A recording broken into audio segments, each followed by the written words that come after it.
आज हम लोग एक एक्सरसाइज स्टार्ट कर रहे हैं जिसमें जो चीजें हमने सीखी हैं, तो now the data is there, we need to put in the chart, we need to make graphs and there are number of other things that we need to do. So ये पहला आपका है, organise the following marks in a class assessment in a tubular form. So what is a tubular form? Do you remember? अच्छा, अगर नहीं याद आ रहा है ट्यूबुलर फॉर्म क्या है, तो as we are going to solve this question you are going to understand. So ये आपका क्या है, ये आपके मार्क्स का है. अब इसमें all these are the marks. You have to tell which number is the highest, which number is the lowest, what is the range of data. Range याद है, we have learned. थोड़ा सोचिए, नहीं तो जब हम सॉल्व करेंगे देन अगर भूल गए it would be opportunity for you to have a recap of it.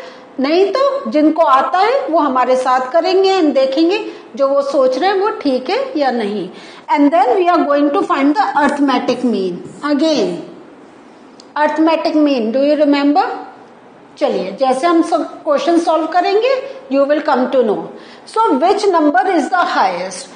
तो इसके लिए क्या करते हैं, जो ट्यूबुलर फॉर्म है, तो ट्यूबुलर फॉर्म में what we do, we write marks, tally marks and frequency. इस टाइप से we make a chart. Marks क्या होता है, हमने ये आपने जो देखा है उसमें हम देख रहे हैं कि हमें 1 से लेकर and if we go through हमें 9 से ज्यादा कोई वैल्यू नहीं मिल रही है ना. सो हमने 1 लिखा. 1 लिखने के बाद हमने देखा 1 कितने टाइम आया, हाउ मेनी टाइम्स. तो we can see 1 is only here. So हमने 1 मार्क लगा दिया. In this way we do the tally. Now हम वी हैव रिटन 2. 2 कितने टाइम्स आया, 1 एंड देन 2. सो 2 टाइम्स आया तो हमने 2 मार्क लगा दिए. 3 we see it is only 1 time. As I have done for you, तो आपको इसमें एकदम पता चल रहा है, otherwise you need to find it out. Now coming to 4. So 4 मुझे यहां मिला तो मैंने एक लाइन ड्रॉ करी. As I move further 1 more 4, मैंने 1 more लाइन ड्रॉ करी. And I keep on moving, यहाँ पे 4 तो मैंने एक लाइन और मार्क करी. इस वे में हमने 1 to 9 देखा एंड वी हैव मार्क्ड. तो अगर आप भूल गए तो इसका प्रोसेस क्या होता है, वी ड्रॉ 4 लाइन्स, लेकिन if we are getting the 5th value तो हम इसको कट कर देते हैं, जैसे आप यहां देख रहे हैं. ठीक है. So we don't make 5 lines. 5th line always we cut. फिर जब 6th आएगा again we will start doing 6, 7, 8, 9 and then 10. तो we draw only 4 lines, we cut it and then we start moving it. इस वे में we make this tally marks. Now based on this cutting हम उसकी frequency लिखते हैं.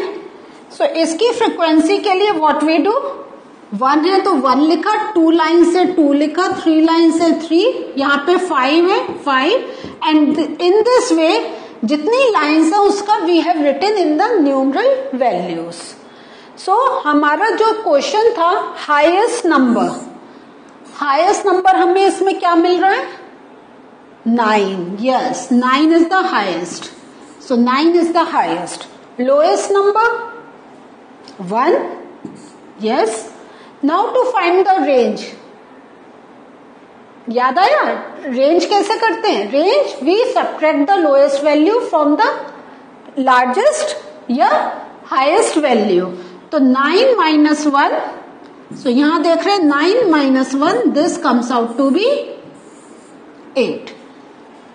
सो this 8 is the range. 8 is the range. So याद आया आपको, how do we calculate range? By subtracting the lowest value from the largest value. Now to find the arithmetic mean, देखते ही याद आ गया ना कि we add up all the values और जो नंबर होता है उससे वी डिवाइड. सो यहाँ पे जो हमारे पास वैल्यूज हैं देखिए 20 हैं, 1 2 3 4 5 6 7 8 9 10 11 12 13 14 15 16 17 18 19 20। तो 20 से करा। इस तो अर्थमेटिक मीन का क्या एक फॉर्मूला जाता है, टोटल मार्क्स अपॉन हमारा टोटल काउंट ऑफ मार्क्स। हाँ, कितने काउंट गए 20 एंड टोटल मार्क्स ये हमने ऐड करा, तो ये हम लोएस्ट वैल्यू में लाएंगे। 0 0 कैंसिल, 2 1 जा 2, 2 5 जा 10। तो what is the arithmetic mean? Arithmetic हम इसको शॉर्ट में लिख सकते हैं AM is equal to 5। Clear? In this way we do the sums. Next, find the mean of first 5 whole numbers. So what are whole numbers? देखें जो हम लोग पढ़ते हैं वो कहीं ना कहीं we have to put in use.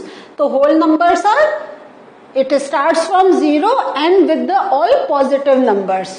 So 0 1 2 3, first 5 का है ना, तो 4, तो 1 2 3 4 5। ठीक है, तो फाइंड द मीन। तो इसको हम कैसे करेंगे? मीन के लिए 0 + 1 + 2 + 3 + 4 अपॉन कितना है, काउंट 5 है ना, 5। सो हमारा इसको ऐड करके क्या आएगा, 3 6 10, 10 upon 5. So mean comes out to be, mean of first 5 whole numbers is 2.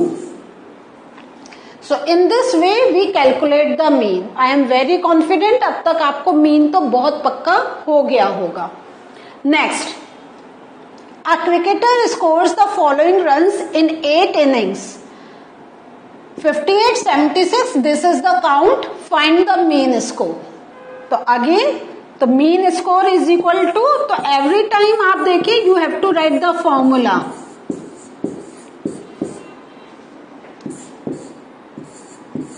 Total count of score या टोटल स्कोर भी आप कह सकते हैं, upon number of innings. Number of innings इस टाइप से every time you have to write it down.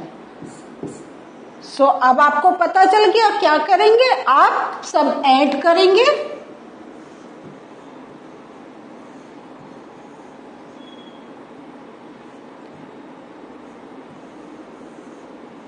So in here we are going to add 58 plus 76 plus 40 plus 35 plus 46. As there is no space, I am erasing the formula here. जैसे आपको अब clear देखने को मिल जाएगा. ठीक है,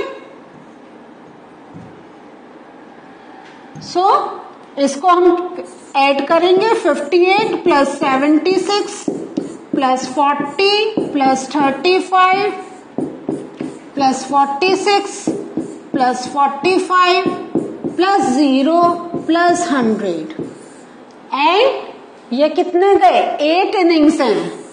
तो आप काउंट करिए, 1 2 3 4 5 6 7 8 डिवाइडेड बाय 8. सो इस वे में जो आपका टोटल आएगा you will write here upon 8 and then you will bring to the lowest value. So here you have to write the total. ठीक है, so this is your work. This thing you need to do at your home. कि आपको बस plus करना है और lowest value में लेकर आना है. Next, the table shows the points of each player scored in 4 games. ठीक है, there are 3 players A B C game 1 में ये स्कोर गया, ठीक है 14-08, गेम 2 में स्कोर गया 16-11, गेम 3 में score was 10-6 and there the person did not play, उसने गेम खेला ही नहीं, एंड गेम 4 में स्कोर गया 10-4-13. So now how to do the calculation? Find the mean to determine A's average number of points scored per game. ठीक है, so you have to find the mean to find out the A's average. तो इसका how will you will do? तो हमारा क्या था, अब A का करना है ना, तो we have to take the count for all जो गेम्स हुए थे. तो हमारा जाएगा फॉर ए 14 + 16 + 10 + 10 है ना, and we have to find the mean. तो हमने 4 गेम्स थे डिवाइडेड बाय 4, सो हमारा कितना गया 14 + 16 कितना हुआ 30, 40, 50 अपॉन 4. ठीक है, now we will bring to the lowest value. तो हमारा 4 1 4, 10 हुआ तो 4 2 8, 9 10 20 हो जाएगा, तो 4 5 20. सो मीन इसका गया 12.5. क्लियर हुआ. नेक्स्ट अब क्या है, to find the mean the number of points per game for C, would you divide the total points by 3 or by 4? Why? So if we want to calculate the mean of player C, so उन्होंने कहा कि मालूम है you are going to add, लेकिन आप कितने number से you will divide 4, जैसे because there were 4 games or 3. So here we will divide by 3. Second का आंसर आएगा we will divide by 3. Why? Because the person has played only 3 games. उसने यहाँ पे गेम खेला ही नहीं, इसलिए we will not take the count. हम काउंट लेंगे जितना गेम्स उसने खेले. तो इसलिए you are here you will write the reason. Now B played in all the 4 games. How would you find the mean? तो B का मीन फाइंड आउट करने के लिए कैसे करेंगे, 0 + 8 + 6 + 4 divided by 4. Now why 4? Because इसने यहाँ पे गेम खेला लेकिन उसका स्कोर 0 रहा. So that's why we will take the count of 0. हम 0 काउंट करेंगे गेम में, तो हमारे टोटल गेम्स आ गए 4. Now we will do the calculation. 6 + 4 10 and 10 + 8 18. तो 18 अपॉन 4, 4 4 16, 17 18 20 गया, तो 4 5 20. तो B का जो हमारा ये B का जो मीन गया दिस इज 4.5. ठीक है. Next, who is the best performer? So best performer के लिए we need to calculate the mean. A का हमने देखा था 12.5, बी का हमें क्या मिला था, बी का वी गॉट 4.5. नाउ अब हमें सी का निकालना होगा. तो हमारा सी का कैलकुलेट करने के लिए क्या करेंगे, 8 + 11 + 13 डिवाइडेड बाय 3, क्योंकि हमें 3 से डिवाइड करना है. तो 19 + 13 32. सो ये आया हमारा 32 डिवाइडेड बाय 3. ठीक है, इसको जब हम कैलकुलेट करेंगे तो ये हमारा 10.6 करके जाएगा. ठीक है, जब हम इसको करेंगे 3 1 3 0 20 अब हो जाएगा, तो 3 6 18. तो सी का जो हमें मीन मिला वो 10.6. तो किसका हमें मीन सबसे ज्यादा मिला, ए का. Who is the best performer? Best performer is A. In this way we do the calculation. So kids, what did we learn today? today through different sums we have taken the revision of how to calculate the mean, how to find the range, how to find the lowest and the biggest value. In the next session we are going to do some more sums from the same chapter. Till then please do, जो अभी मैंने कुछ sums आपसे कहे खुद calculate करके try to solve those sums. Bye.